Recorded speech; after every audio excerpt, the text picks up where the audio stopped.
अब दहाड़ने की शक्ति बची है उनमें, अब मिमियाने आ रहे हैं, आप कर दहाड़ने आ रहे हैं, अब शक्ति बची हुई है दहाड़ने की। जो आदमी इतना दिन बीमार रहा, हम तो भगवान से प्रार्थना करते हैं कि ईश्वर उनको स्वस्थ रखे। चुनाव हो रहे हैं तारापुर और कुशेश्वर स्थान, ऐसे में लालू प्रसाद यादव भी चुनाव प्रचार करेंगे, तो क्या इसका असर एनडीए को पड़ेगा? अच्छा, लालू प्रसाद यादव की चिंता आप लोग क्यों करते हैं? लालू जी तो एक्सपायर माल हैं, हम लोग उनका सम्मान करते हैं। राजनीति में तो अब एक्सपायर माल है, उन्होंने खुद ही इस बात को प्रमाणित कर दिया है। अगर वो एक्सपायर माल नहीं होते तो तेजस्वी यादव को अपनी कप्तानी नहीं देते। तो तेजस्वी यादव को उन्होंने आगे बढ़ा दिया है राजनीति करने के लिए, और तेज प्रताप को अपने ही घर और अपने ही पार्टी में उपेक्षित कर दिया है। आप सभी लोग देख रहे हैं तमाशा पिछले 2 हफ्ते से। तो लालू जी के बिहार आने से और लालू जी के बिहार नहीं आने से बिहार के चुनाव पर कोई फर्क नहीं पड़ने वाला है। बिहार की दोनों सीट एनडीए भारी मतों से जीतने वाली है, साधारण नहीं, असाधारण मतों के अंतर से तारापुर और कुशेश्वर स्थान हम जीतेंगे। यह एकदम एनडीए का लक्ष्य है और इसमें सफलता मिलेगी, जनता का यही रुझान। पर तेजस्वी यादव लगातार दावा कर रहे हैं कि बिहार में जब भी उपचुनाव हुए हैं उसमें महागठबंधन की जीती है। ये क्या टोटका से उछलते हैं क्या? हम लोग जनता के भरोसा से चलते हैं, जनता के विश्वास से चलते हैं। वो क्या टोटका से चलते हैं? अभी तो उनसे पूछिएगा। इस बार बिहार की जनता मन बनाई हुई है।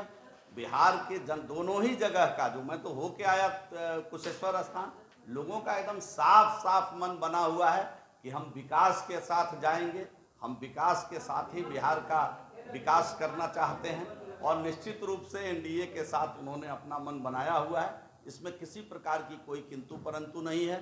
तेजस्वी यादव जी को मैं सुझाव दूंगा कि पहले अपने बड़े भाई को संभालें, अपने परिवार को संभालें।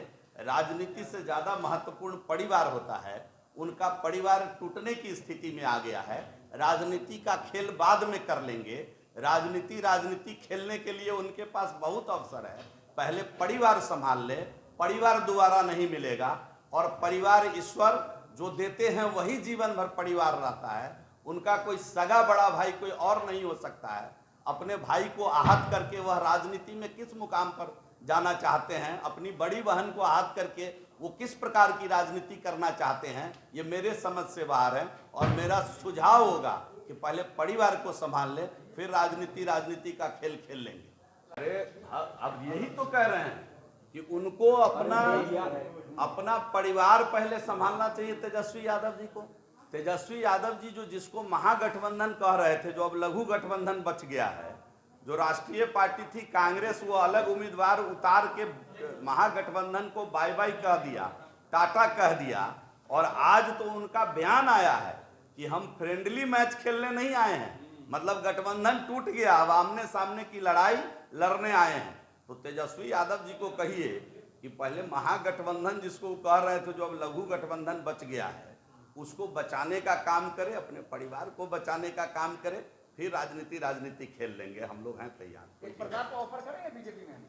अरे तेज प्रताप, बीजेपी तो सबकी पार्टी है ना, किसी के बाप की पार्टी थोड़े है।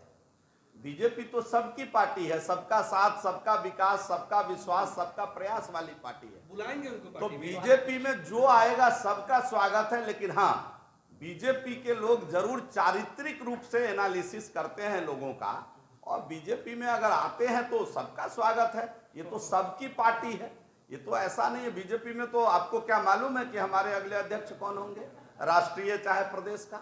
लेकिन राजद में तो मालूम है कि अगर तेजस्वी यादव शादी कर लेंगे तो 40 बरस के बाद उनका पुत्र राजद का अध्यक्ष हो जाएगा, ये तो तय है। अगर ऐसा सिस्टम नहीं होता तो अब्दुल बारी सिद्दीकी जैसे नेता को किनारे क्यों कर दिया? मैं वकीलियत के भाइयों से सवाल पूछना चाहता हूँ, क्या अब्दुल बारी सिद्दीकी की काबिलियत तेजस्वी यादव से कम है क्या राजद के अंदर? उनको क्यों किनारे कर दिया राजद? मैं सवाल पूछना चाहता हूं कि लगातार जीतने वाले ललित यादव की अक्ल कम है क्या तेजस्वी यादव से? वो अपने ही पार्टी में जरा समझ लें और पूछ लें। मैं इस बात को आप सभी लोगों को बताना चाहता हूं, इसलिए मेरा इस पर कोई क्रिया प्रतिक्रिया नहीं है। उनके यहाँ तय है, परिवारवादी पार्टी है। एक लालू जी हटेंगे तो लालू जी के पुत्र, फिर तेजस्वी जी हटेंगे तो तेजस्वी जी का पुत्र, अगर पार्टी जिंदा रह गई तब तक तो ये परंपरा चलेगी। लेकिन हमारे यहाँ तो ये सबकी पार्टी है, भारत की जनता की पार्टी है, इसलिए हम लोगों का नाम भी है भारतीय जनता पार्टी। इसलिए सबका स्वागत है, सब लोगों के साथ के लिए हम लोग पार्टी में आगे बढ़ते हैं। सबका साथ, सबका विकास, सबका विश्वास और सबके प्रयास की बात करते हैं। अब दहाड़ने की शक्ति बची है उनमें, अब मिमियाने आ रहे हैं, आप करें दहाड़ने आ रहे हैं, अब शक्ति बची हुई है दहाड़ने की।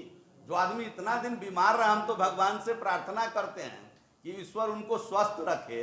और वो जो बंधकी में थे, तेज प्रताप जी ने कहा ना कि उनको बंधक बना करके तेजस्वी जी ने रखा हुआ था दिल्ली के अंदर, तो वो जो बंधकी में थे, भगवान करे उनका बंधकी छूट जाए, जीवन के अंतिम समय में स्वतंत्र रूप से जीने का भगवान उनको अवसर दें।